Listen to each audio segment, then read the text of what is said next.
What's up, y'all? What's up, y'all? This your boy, Sporty Black. Welcome back to Dog Talk, where we talk exclusively Georgia Bulldogs football. Yeah, I know y'all like, man, where you been, Sporty Black? I ain't seen y'all here, man. I really took me a long hiatus, but I have been following the Dogs just like the rest of y'all, and this is a real roller coaster of a year thus far, to say the least. And it's funny because I just had to do a video because it's the week of Florida, and so I don't even got to go in depth about the offensive woes this year. You know how bad the play calling is, how bad Mike Coley, the offensive coordinator, is. The fact that I miss Jim Chaney as an offensive coordinator, that lets you know how bad the offense is. So I don't got to get into schematics, right? Um, so here we are, 6-1, ranked number 8. You know, headed into Jacksonville to the world largest cocktail party to play Florida. I think they like 7-1, and yeah. So basically, they number 6 in the country. So basically, the winner of this game control their own destiny to get to Atlanta and play in the SEC championship game. And usually, if you get to the SEC championship game and you win, that's almost automatically a trip to the playoffs for the SEC champ. So even with one loss, Florida and Georgia both hold their own destiny to get to the college football playoffs. So here we are. Me, of course, I'm rooting for my dogs. I honestly don't think right now that we're a playoff caliber team at this point, just because the offense ain't where it needs to be, and the play calling, it's too vanilla. But I have not just gave up on my dogs. I feel like if we can beat Florida, a very tough Florida team, I feel like if we can win this game, then we could probably continue to get better going on down the rest of the schedule, and hopefully get to Atlanta with one loss, playing either basically the one of the LSU and Alabama game that's coming up real soon. So that's what I'm looking for. And judging by what I've seen from Florida and from Georgia this year, I feel like it's a pretty even matchup compared to the last couple of years where Georgia was clearly the better team.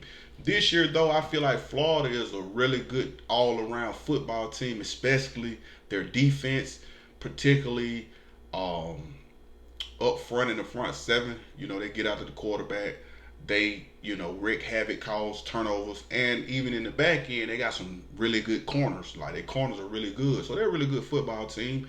On offense, they got some good skilled players, especially the tight end. Like, on number 84, to me, he about the best I done seen in the SEC this year.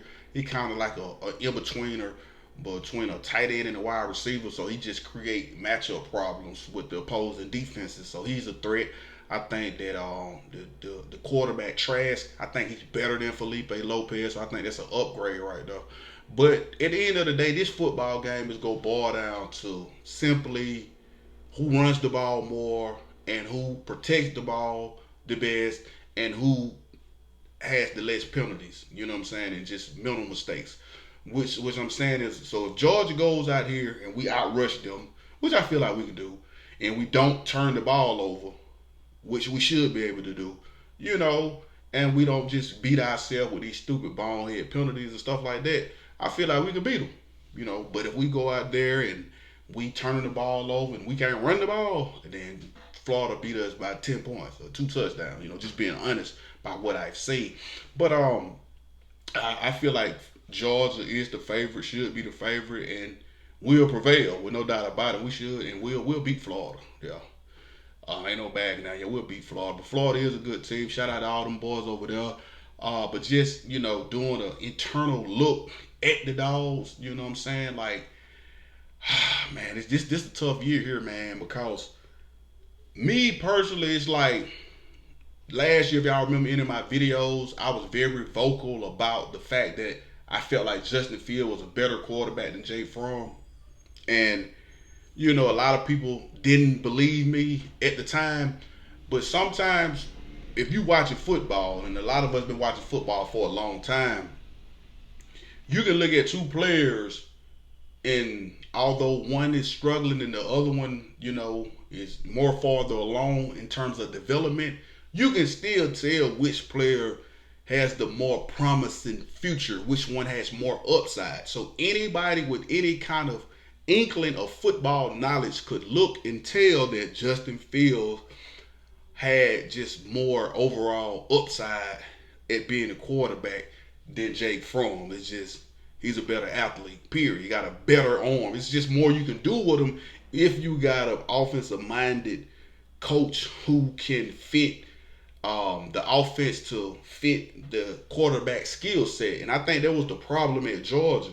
Georgia had this traditional way that they want to play offense, and so what kind of quarterback they want to run their offense, that they wasn't ready to, you know, change that to, you know, fit Justin Fields' skill set. So therefore, when he transfers to Ohio State, now you see how dynamic of a player he actually is, and a lot of that is attributed to the fact that the coaches at Ohio State utilized his skill set and form their offensive philosophy and game plan to fit his style of play.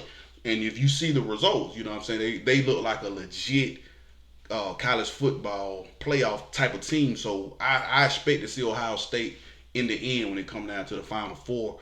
I'm not so sure about Georgia. With Georgia, we on pins and needles, hoping and praying. And if we don't get there, I don't think nobody will be surprised considering how we look so far. You know, I mean, we haven't looked like a playoff team. Let's just keep it real. And but I'm like, this not a video to just, you know, drilling the point of, yeah, I told you so, that Justin Field is better than Jake Fromm. You know, it's not one of those kind of videos. You know what I'm saying? It's just everything in a nutshell. Because the thing about it is this is what you got to look at, Jordan fans.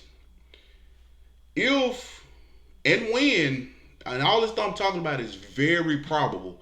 Let's say Justin Field gets invited to the Heisman Trophy ceremony at the end of the year, which I think he will. I'm not sure if he will win. I think Jake Burrow or either Tua or Tagovailoa, basically whoever one of those two, I think is in the front. Is the front horses. But let's say I feel like Field's good enough to get invited. So let's say he finished third in the Heisman voting, right?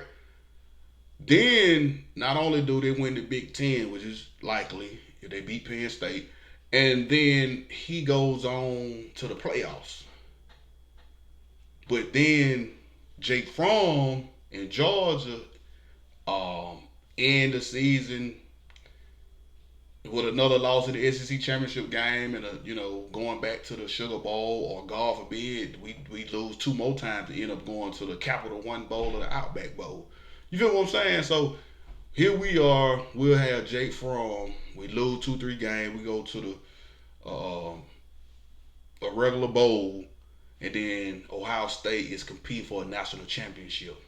And then Jake Fromm goes on to the NFL, and then we just you back to the basics. So Ohio State win a national championship. Then guess what? Justin Fields returned for another year at Ohio State. Like, it's just the irony. You know what I'm saying? Like, a lot of Georgia fans, they don't want to admit it, but they go soon admit it when they just really see, the fruits of Ohio State labor from the Justin Fields and Jake Fromm debacle. Because I really feel like it was a debacle. What were you doing, Kirby Smart? But that's a whole nother video. I'm not gonna get into that. But anyway, go Dogs. We looking good. We got a lot of injured players coming back. They coming back. Like, the most important one is the wide receiver, Lawrence Cager. Definitely got to have him back, because looking at our receivers, he's looked like the only legit receiving threat that we got that's consistently. We got some younger guys that showed flashes, such as George Pickens and Dominique Blaylock, but it's been a lot of inconsistencies at the wide receiver position. And the main thing is these guys, they ain't getting no separation. Like, they can't, they ain't running no good enough routes or something, man. So I really do miss Miko Hardman, but you see he in the NFL with the Chiefs doing this thing. I miss Ridley and Isaac Nada, but them folks gone to the NFL, so we got to work with what we got. So hopefully, man, this bye week has helped us out, and the offense looks better than what it's been looking.